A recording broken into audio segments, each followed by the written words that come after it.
Hello, എന്താണ് amblyopia അല്ലെങ്കിൽ lazy I? അത് എന്തുകൊണ്ട് സംഭവിക്കുന്നു, അതിനെ എങ്ങനെ മാനേജ് ചെയ്യാം എന്നെല്ലാം ഡിസ്കസ് ചെയ്യുന്ന ഒരു വീഡിയോയാണിത്. എൻ്റെ പേര് അക്ഷിത ജോണി, ഞാൻ ഓപ്റ്റോമെട്രിസ്റ്റാണ്.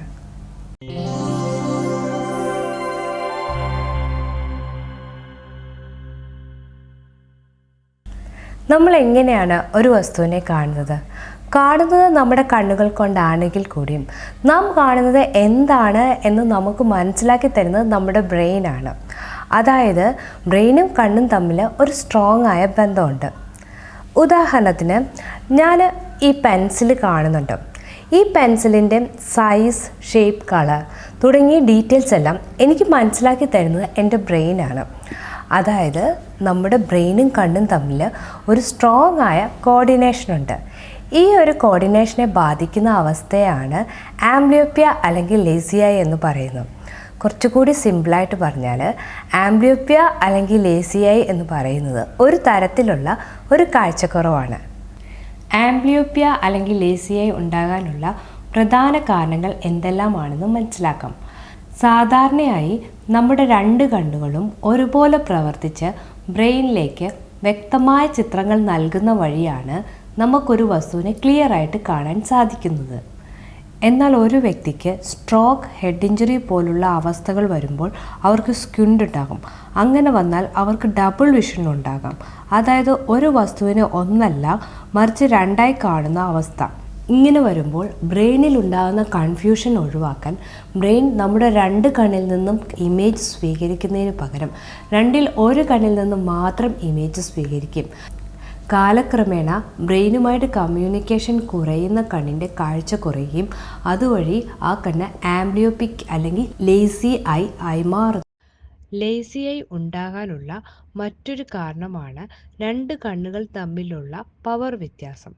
ഉദാഹരണത്തിന്, ഒരു കുട്ടിയുടെ റൈറ്റ് ഐയിൽ നോർമൽ വിഷനും ലെഫ്റ്റ് ഐയിൽ കാഴ്ചക്കുറവും ഉണ്ട് എന്നിരിക്കട്ടെ. റൈറ്റ് ഐ കുട്ടിയുടെ ബ്രെയിനിൽ വ്യക്തമായ ഇമേജും എന്നാൽ ലെഫ്റ്റ് ഐയിൽ നിന്നും മങ്ങിയ ഇമേജും ആയിരിക്കും കുട്ടിയുടെ ബ്രെയിനിൽ ലഭിക്കുക. ഈ കാഴ്ച വ്യത്യാസം നേരത്തെ കണ്ടെത്തി പരിഹരിച്ചില്ലെങ്കിൽ ഇടത്തെ കണ്ണിൽ നിന്നുള്ള സിഗ്നൽ ബ്രെയിൻ ഒഴിവാക്കുകയും കാലക്രമേണ ആ കണ്ണ് ആംബ്ലിയോപ്പിക് അല്ലെങ്കിൽ ലേസി ഐ ആയി മാറുകയും ചെയ്യും. ഇങ്ങനെ സംഭവിച്ചാൽ ഭാവിയിൽ കുട്ടിക്ക് പൈലറ്റ്, സർജൻ പോലുള്ള പ്രൊഫഷനുകൾ സ്വീകരിക്കാൻ ബുദ്ധിമുട്ടായിരിക്കും.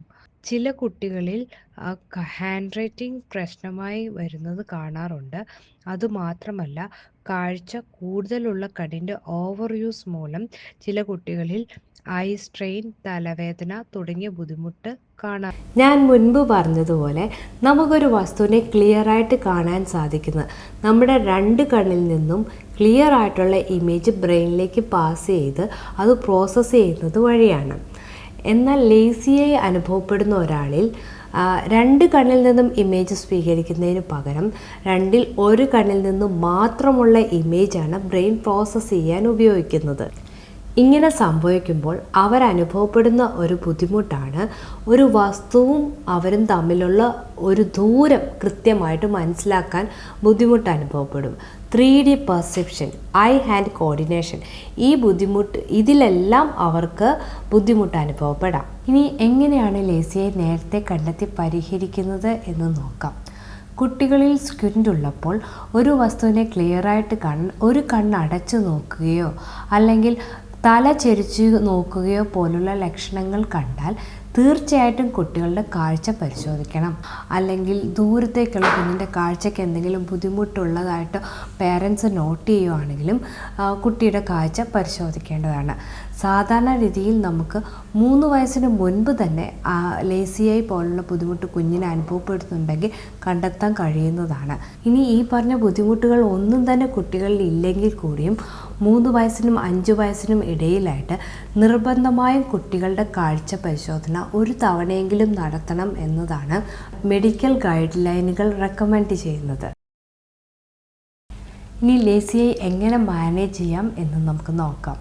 Prevention is better than cure എന്നത് വളരെ അർത്ഥവത്താണ് ലേസി ഐയുടെ കാര്യത്തിൽ. 3 വയസ്സ് മുതൽ 5 വയസ്സിനുള്ളിലുള്ള ആദ്യ ഐ ചെക്കപ്പ് വഴി കണ്ണിലുണ്ടാകുന്ന പ്രശ്നങ്ങൾ കണ്ടെത്തി പരിഹരിച്ചാൽ ലേസി ഐ ഉണ്ടാകാനുള്ള സാധ്യത ഒരു പരിധി വരെ നമുക്ക് തടയാൻ സാധിക്കും.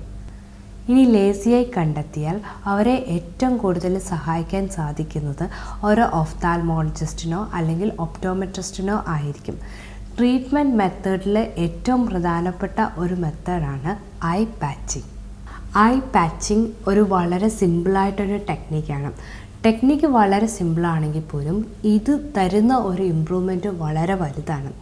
ഇവിടെ വിഷൻ കൂടുതലുള്ള കണ്ണ് മൂടി വെക്കുകയും വിഷൻ കുറഞ്ഞ കണ്ണിനെ കൂടുതലായിട്ട് നിർബന്ധപൂർവ്വം ഉപയോഗിക്കാൻ അനുവദിക്കുകയും അതുവഴി ബ്രെയിനും കണ്ണും തമ്മിലുള്ള കമ്മ്യൂണിക്കേഷൻ കൂടുന്നു.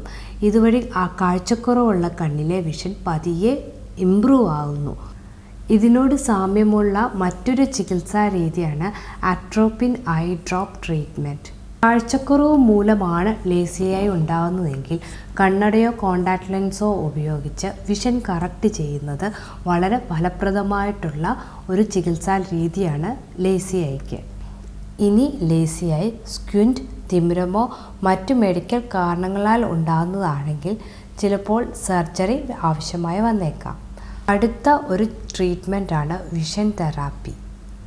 ഈ പറഞ്ഞ ട്രീറ്റ്മെൻറ്റുകളെല്ലാം ഒരു ഒഫ്താൽമോളജിസ്റ്റിൻ്റെയോ അല്ലെങ്കിൽ ഒപ്റ്റോമെട്രിസ്റ്റിൻ്റെയോ അഡ്വൈസ് പ്രകാരം മാത്രമേ ചെയ്യാൻ പാടുള്ളൂ. ഇതുവഴി ലേസി ഐക്ക് വളരെ ഫലപ്രദമായിട്ടുള്ള റിസൾട്ട് ലഭിക്കും. ഈ ഒരു വീഡിയോ വഴി എന്താണ് ആംബ്ലിയോപ്പിയ എന്ന് നിങ്ങൾക്ക് ഏറെക്കുറെ മനസ്സിലായി എന്ന് വിശ്വസിക്കുന്നു. Thank you.